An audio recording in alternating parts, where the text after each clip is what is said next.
We live in an uber digital world, and being able to access online information is an important part of life. So it follows that digital information should be accessible for all. But what do you do if you are deaf or hard of hearing and online information is not available through sign language? We are joined today by experts who have been involved with a fabulous pan-European project called SignON, which has been looking at this very issue. Dr. Dimitar Shterionov, an expert in machine translation and natural language processing from Tilburg University, and Davy Van Landuyt from the European Union of the Deaf. You are both very welcome to the programme. And a warm welcome also to our interpreter, Romy O'Callaghan. Dimitar, you and Professor Andy Way from Dublin City University led the SignON Project, which ran until the end of last year. And for anyone who is not familiar with the project, can you tell us why there was a need to develop better technology for sign language translation? So, we worked on a project that came from actually a communication gap. And that communication gap between hearing and deaf people, while it is being filled up as much as possible with interpreting services, there is the need to actually connect people on a different level, or to provide additional services, additional technology that will allow people to actually talk to each other and communicate with each other outside of the current existing tools for interpreting and translation. And so we thought of using or building on top of what has been done in the past on spoken machine translation, and use the experience that we have from that, and create tools and technology for sign language machine translation. Well, for machine translation for sign languages that will allow us to later establish a communication protocol between, or communication medium between deaf and hearing people, but also will allow the translation through this technology that has already been there for spoken languages, the translation between sign languages, between different sign languages as well, seamlessly. So that's how kind of we thought of it from the beginning. Let's start and try to build technology from that perspective. Of course, then there are a lot of other things that we had to take into account, which relate to privacy, ethics, cultural aspects, societal aspects, and so on. So that's the kind of the beginning of the project. And Davy, maybe you could tell us more about the challenges that are faced by people in the deaf and hard of hearing community when they are accessing information online and there is no sign language available. When talking about the deaf community, it's a bit of a unique scenario because we are part of two different groupings. One is the disability community because we cannot hear, but also we are part of a linguistic and cultural minority as we have our own language, our own sign languages. Many people do believe that national sign languages are an aid or a communication tool rather than a fully fledged language with its own grammar and its own syntax, which it is. Given that it is a real language, these are two worlds that we're often working between because we're often seen as disabled first and then cultural minority second, minority language second. And with that in mind, people often assume that the spoken language corresponds directly to the sign language, even though they're two very distinct languages in their own right. As a deaf person, with my own lived experience, sign language is my natural form of expression. It is my first language. Written language, I would consider my second or third language. And so that is a medium I'm less comfortable communicating in because there's much more mental processing that needs to be done to communicate in a second language. And I think that's not an experience I have in isolation. That's an experience many deaf people have. And when we put that into consideration with the hearing world and how we're expected to communicate with the hearing world and how information is predominantly in written formats, particularly in digital spaces, it's a lot to consider. What I want to access is information in my own language. I think in terms of society, we have to remember that it's very audio dependent. Everything is based on sound. Think of the TV, radio, emergency announcements on a train station or at an airport. Often audio tannoy-based information. It's very rarely considered to put it in a visual medium, and that's an issue for deaf community members, and not only sign language users, but hard of hearing or people with reduced hearing. And what we want is equal footing with our hearing peers in the world, that we can get by the same as anyone else. So can I ask you what kind of technology the SignON Project developed to help address these issues? So, as I said, we started with the idea of let's take what is there for spoken languages and try to build on top of that. However, we saw that, of course, that from the beginning that was not feasible because we're dealing actually with different modalities. We're in spoken machine translation, in text to text, we deal with text, which is just a linear sequence of words or tokens, right? While in sign language we have so many other dimensions, so starting from the fact that it is recorded in a video format when we have recordings, or conveyed in a visual medium when we have face-to-face communication in sign language, to how it is going to be produced, right? So again, text to text, just you have text. It starts from text, it ends up being text again. While in sign language, you have to have a 3D visual representation of the language, which it's not that simple. And so basically, spoken machine translation wouldn't work exactly as for sign language. So we had to build on top and do something more something smarter, something more innovative. So, and the fact that also in SignON we were dealing with many languages, so spoken and sign languages, that added additional challenge of how do we actually provide a translation service for that many modalities and languages between each other. And so what we did is, like we said, okay, we're going to divide and conquer, let's say. We have a recognition system which will recognize sign language, which will take videos or recordings of people from the application, and will process these recordings from sign language, convert them into some sort of discrete tokens, discrete sequences of words. I can talk about the fact that this is not the best option, but that's something that we can discuss later. But okay, so from the video we create some sort of a sequential representation of the language that is passed through a large language model.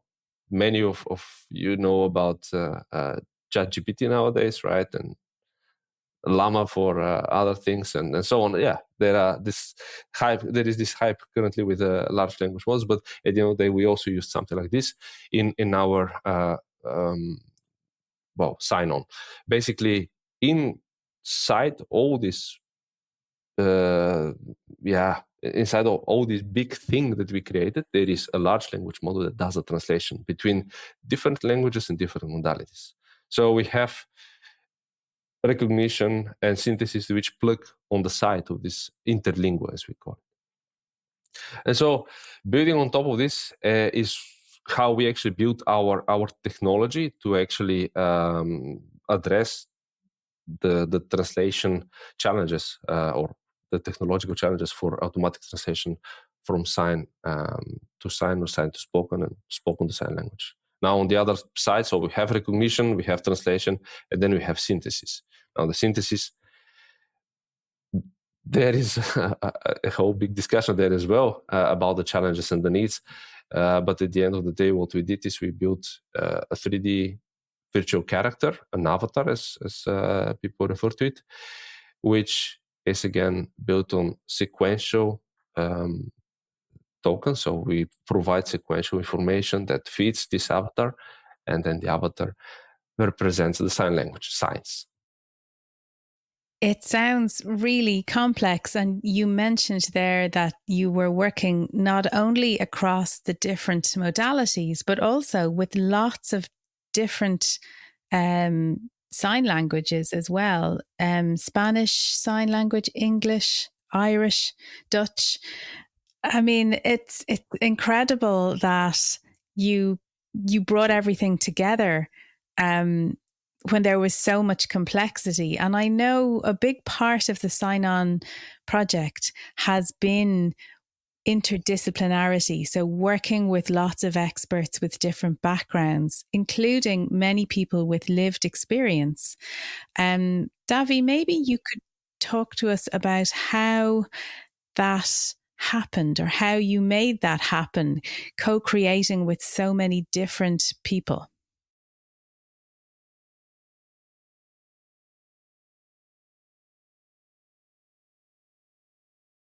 I think it's important to give a bit of a background on this, because when it comes to co-creation, there's a lot of conversation. There's a lot of previous projects that have had interests of the deaf community to heart. But often what happens is that, often technology and solving issues for deaf community is not new as an idea. People have been trying to innovate on this forever. However, what often happens is that a hearing individual or team who have no understanding of sign language, deaf culture, deaf communities, honestly, strangers to us who aren't familiar with it being an actual language, with the needs that we as a community need, they build something. There are many examples of things that have been developed that are seen to be cutting edge, such as sign language gloves or something to that effect that can recognize finger spelling. However, a simple issue, finger spelling is not the only way we communicate in sign language, which is to spell words on the hand. That is a single grammatical feature of the language that has so much more encapsulated within it. So often many projects are effectively wasting funds because they're creating and asking questions of the community later. If they had asked on the first day of creating these sign language gloves and actually worked with deaf community members, what they would have seen was it never was going to work to fruition. And this is what we see time and time again. And there's a lot of frustration from the deaf world that they're seeing these hearing people coming to help, save, be their like knight in shining armor, which is not what we're looking for. And that's a big mental and attitudinal barrier that we have been facing for years. Now, we are seeing a slow shift for sure. With SignON, this project has definitely recognized the need to have co-creation from the beginning, that deaf professionals need to be a part of this co-creation and this consortium, and that they basically need to guide and lead the rest of the experts to develop a tool that will benefit the community as a whole. My organization that I work for, the European Union of the Deaf, we didn't come into this with only our perspective. We did extensive research and outreach to deaf community members from European countries to ask, what do you want? As a grassroots deaf end user, what would you like to see? We collated a lot of research, did a lot of interviews and focus groups, and worked with individuals like Dimitar, our technical experts who don't ask me how synthesis works. This is not my area of expertise, but what I could bring was the end user perspective so that we are engaged and we would work with the technical partners and have this constant cycle of feedback between the technical partners and ourselves as representatives of the end user community. And then we could see, okay, what's actually possible in terms of sign language translation and what will ensure the deaf community will take this technology up rather than being left behind. There is still this hesitancy and fear around sign language translation from deaf community members, because often the decision makers, like governmental parties, they want technical solutions for speed or financial gain. What the deaf community want absolutely are technological solutions, but not as only solution, as part of options that could ensure another way of communicating. And then you can understand why there's hesitancy about the decision makers, such as government saying, yeah, cheap solution, let's run with this. And then all other access means being cut or diminished. This is a cheap and fast solution, let's run with it. You can understand why that fear and hesitancy is prevalent in the community when it comes to technology. And that fear is something we need to balance, and we need to take into consideration with ethics. When we're talking about human access to the world, we have been taking this into consideration with SignON. We want to ensure that we're not only focusing on technical solutions that will be all, see all, make the world a better place, but will actually be an option that people will want to use. You know, you don't want technology to be built for no reason and waste resources. So what I'm hearing is that it's extremely important to engage with and work with and involve the deaf and hard of hearing community really from the outset. And that is something that SignON has been doing positively. It's a true interdisciplinary co-creation. Again, how do you bring people together where there is that maybe hesitancy and there are different cultures and different understandings? Are there practical steps you can share with us that worked in SignON to bring these different communities together?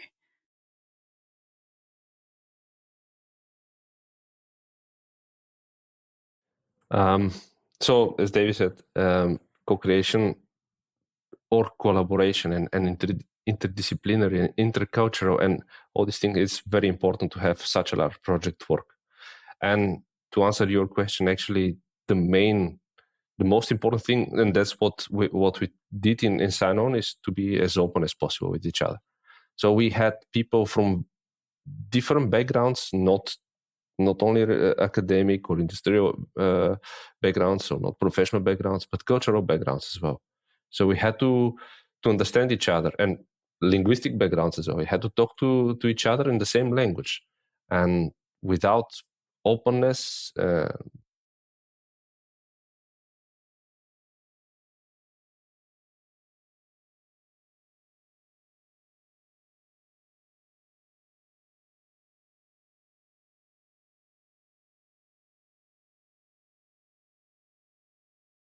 So it's an incredibly complex project that involves lots of different communities and people with different backgrounds working together. I'd love to hear more about the mindset and the practical steps that have enabled SignON to do this as a project. What are your thoughts? So if it's okay, I'll start and Davy can jump in. So as David said, we did a lot of efforts to work together with the deaf community. But it's not only about working with the deaf community to have things moving in the right direction. We had to have a nice collaboration with an interdisciplinary team, intercultural team, and then that required to be open with each other. That's kind of the main thing. To understand each other, to talk to each other in the same language, basically, because we had experts from various institutes with various backgrounds working on different things in a different way.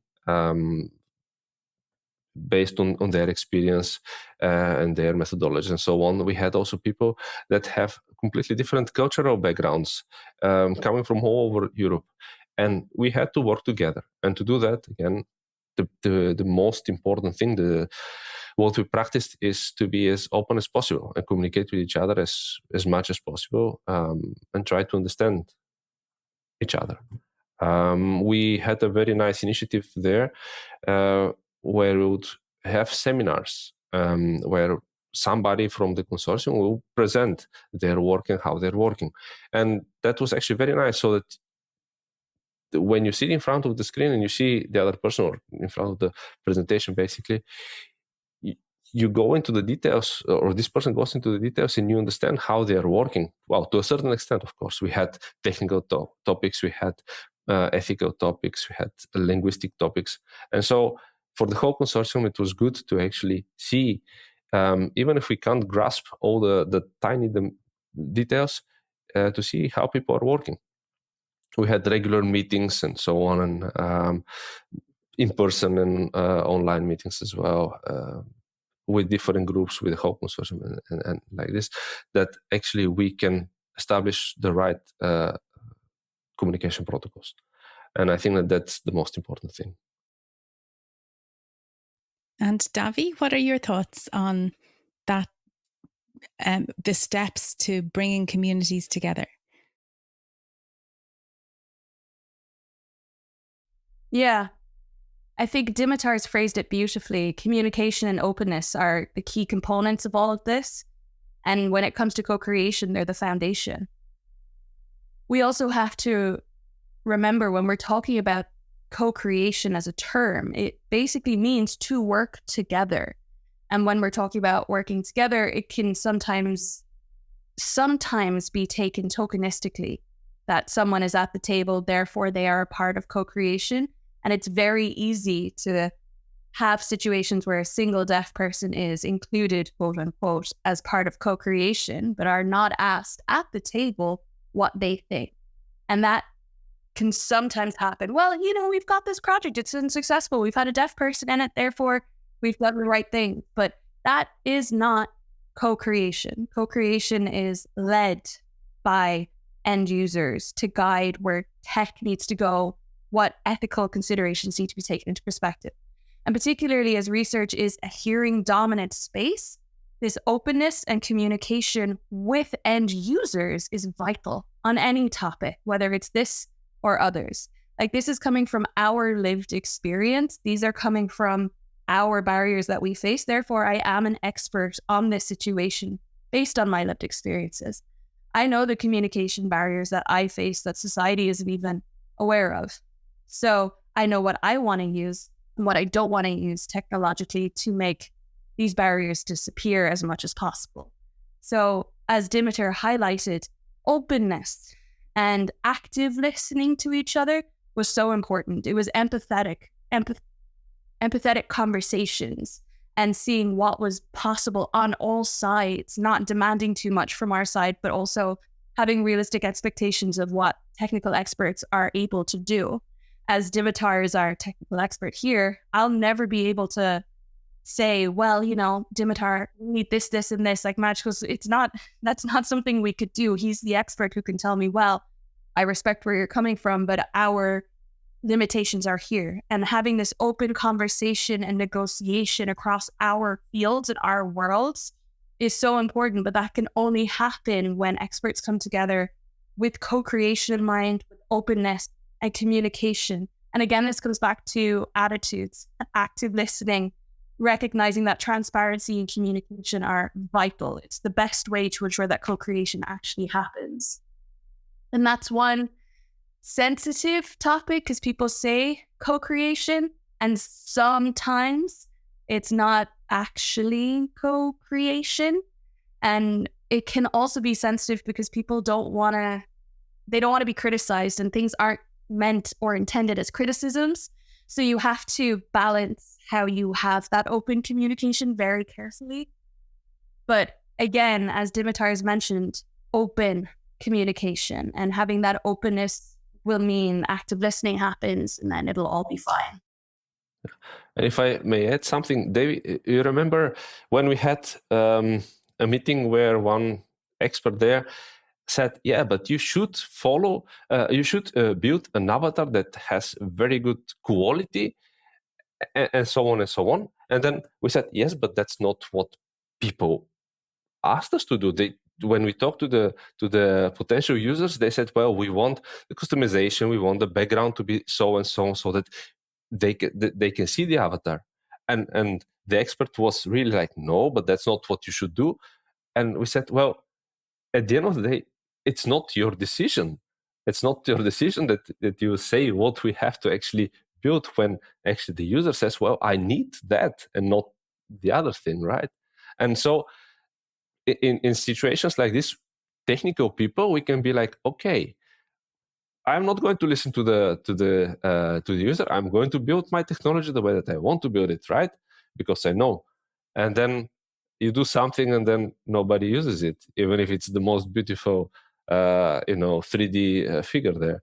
So listening to what people want guides the development of such a project. And as Davy said, yeah, I know about machine translation, but he and the other people that worked in the European Union of the Deaf and in VGTC, they know about the deaf community and what users may need.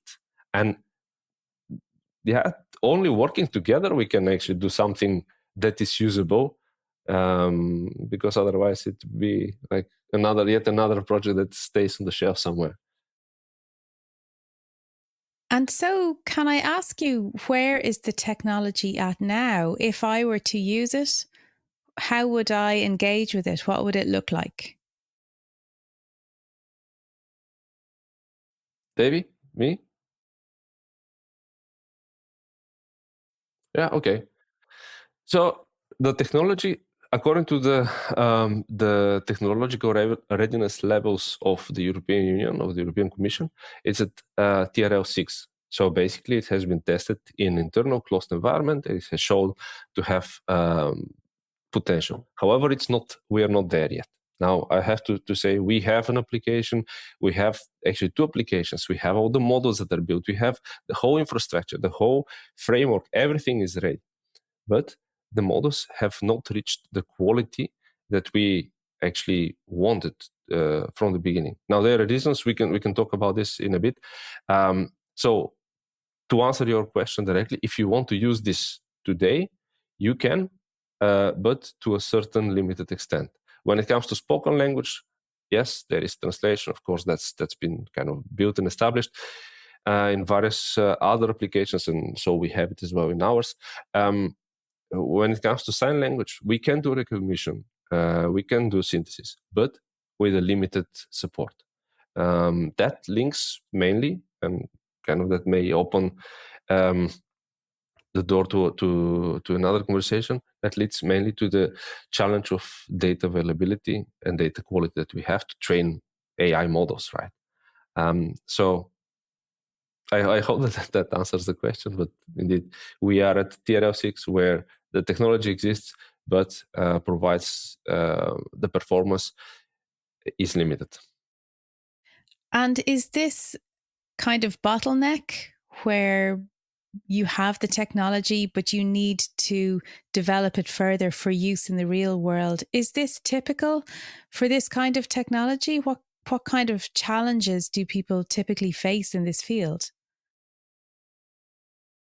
Well, data is the main problem in this situation. It's not only about the availability of the data, right? There have been recordings of sign language, because sign language has been studied as spoken language as well over the years. But sign language is much more difficult or the sign language data, is much more complex to work with, not only from a technical perspective, but also from privacy and ethical perspective, right? Because there are videos of people which need to be processed, right? And there is a different difficulty there. Now, when it comes to our technology, the more data we have, the better models we will build. We have built our pipelines, our software in such a way that if you have data that is ready to be used, you can plug it directly into the model to train the model, and it will train and update the model straight away. And so we started with knowing that at the end of the day, we probably will not have enough data to build amazing models. So we actually built our software in such a way that you can actually plug more data. We have even developed an application for recording data and for collecting more data. However, as I said, data comes with a lot of, or sign language data comes with a lot of challenges. Being collecting, processing, anonymizing, or putting a privacy label somewhere there. But also the data that is there at the moment that we can actually take and use is not made for machine learning, for machine translation. It's been collected under different projects with different perspectives in mind, different quality of cameras from different angles, and so on and so on. So there are a lot of challenges, and we have identified this as one of the main bottlenecks, and we are going to continue working to resolve or somehow, limit the impact of this issue. It seems to me that you have made huge progress despite the difficulties, and indeed the SignON project has been very well received by the research community. You have won lots of awards, including, and let me get this right, the Societal Impact Award at the Analytical Institute AI and Analytic Awards, the Most Innovative Transformation Award at Digital Transformation Awards, and the Engaged Research Award from Science Foundation Ireland in 2023. And as it happens, I was emceeing the event when SignON won that Science Foundation Ireland Award, and it was really lovely to see the team get that recognition. How has the technology and the project been received more generally among potential end users and wider audiences?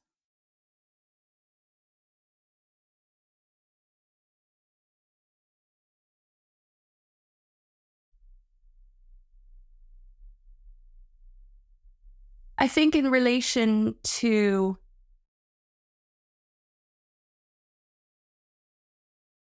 in terms of the real results of the project, the tangible results, as Dimitar mentioned, they are limited.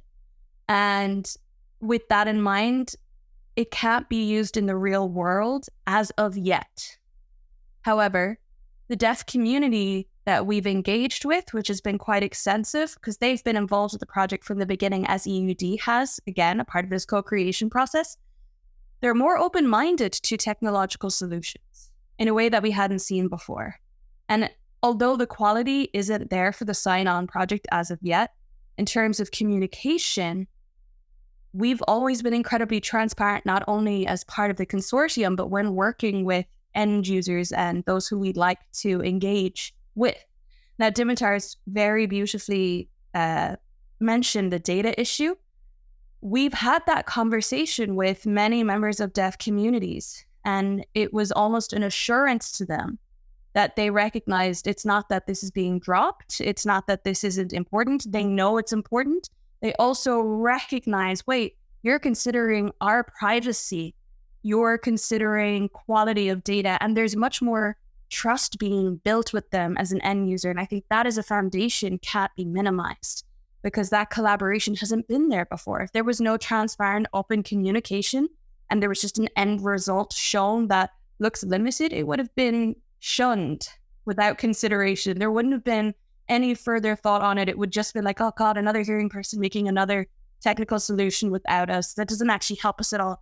In this, although a limited end result, because we've been involved from the beginning, and when I say we, I mean in the broadest sense, the deaf community, we are seeing that this is a step in the right direction. We are seeing that deaf people are working as part of this co-creative process, and that's building trust, and that can't be undervalued. From that perspective, that's an incredible success for this project. In terms of use of money and real conversation happening with real end users, I think phenomenal. Such a big result. Technological bottleneck, yes, that's something we're working on, particularly when it comes to data constraints, but it's been hugely successful in terms of transparent communication with end users. Well, that is brilliant, because it's been such a complex project. I think 17 partners across Europe, and coordinated by Professor Andy Way in Dublin City University. And it sounds like that everything has come together in a very positive way. So what's next for SignON? What directions will it go in now?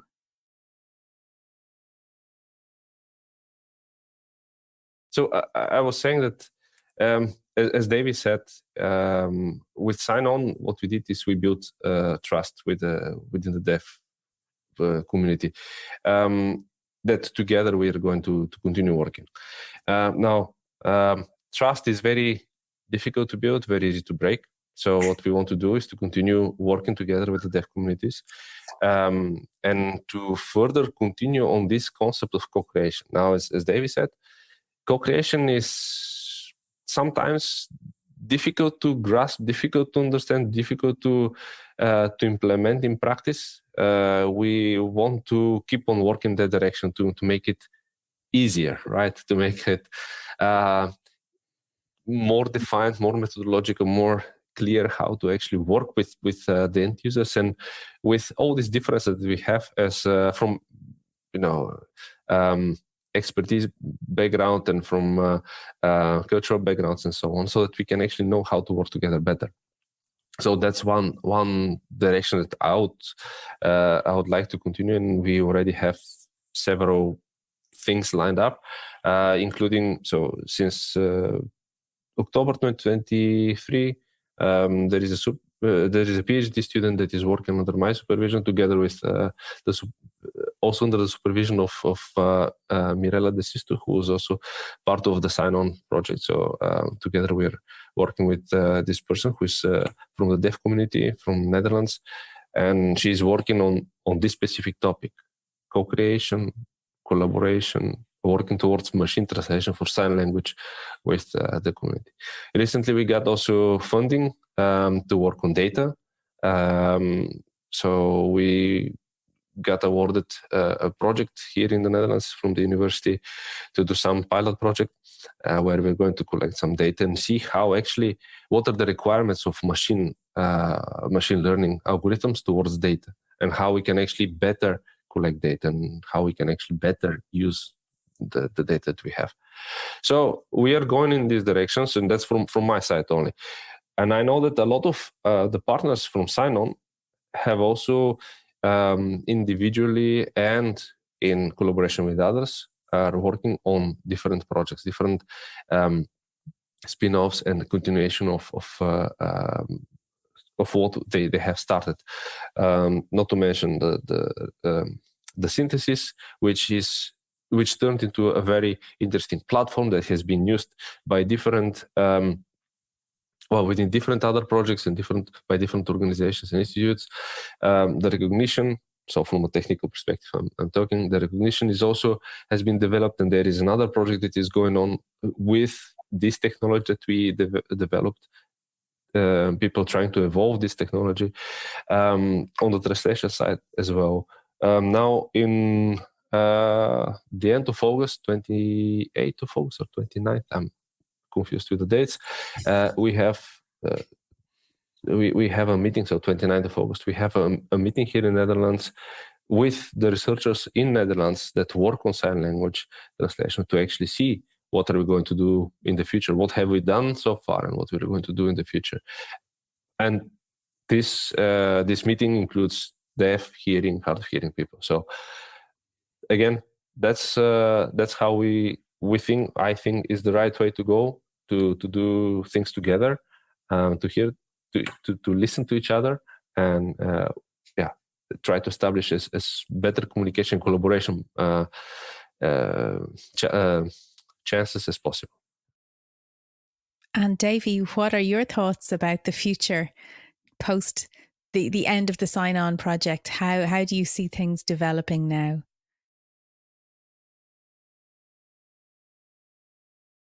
Well, the European Union of the Deaf is a unique organization in that we are not an academic house. We are a political activism NGO. So with that in mind, we're going to take what we've learned from the project with what our end users, what our members want and need, and we will advocate and push for that with political stakeholders at a European and national level. We're more thinking a societal impact and how, because AI is here to stay, right? And there's a lot of implications for that in a whole host of domains. And we want to ensure that in all domains, we're taken into consideration. So when we're lobbying, we want to make sure that end users like the governments are listening to us and not going off on what they think is best for us. So we're learning from this project, the research it has given us, the empowerment it's given us to show that it's not only just for machine translation for sign language users that co-creation is important. SignON and machine translation as a project has been incredibly beneficial, and we've been involved and focused on deaf community and how co-creation can add to this. But this is a model that can be taken to any project on a similar topic or a completely different topic. How we can think about societal access, how we can think about the barriers. There's many ways we can draw from this as a project. Machine translation is only one niche of what we're working on as a deaf-led organization fighting for sign language rights across Europe. So we'll always be taking the opportunity to look at new projects as they come up and see our position in society and how we can better ourselves and lobby for that with political institutions. Well, congratulations to you and all the SignON team for such an innovative project that has built trust, technology, momentum, and I'm really looking forward to learning more about what happens in this area in the future. But in the meantime, Dimitar, Davy, Romy, thank you so much for joining us on the podcast. And if you would like to find out more about the SignON Project and ADAPT's research in this area, you can find lots of information in the show notes and at www.adaptcentre.ie. For now, that's it for our podcast this time around. Until next time, slán and thanks for listening.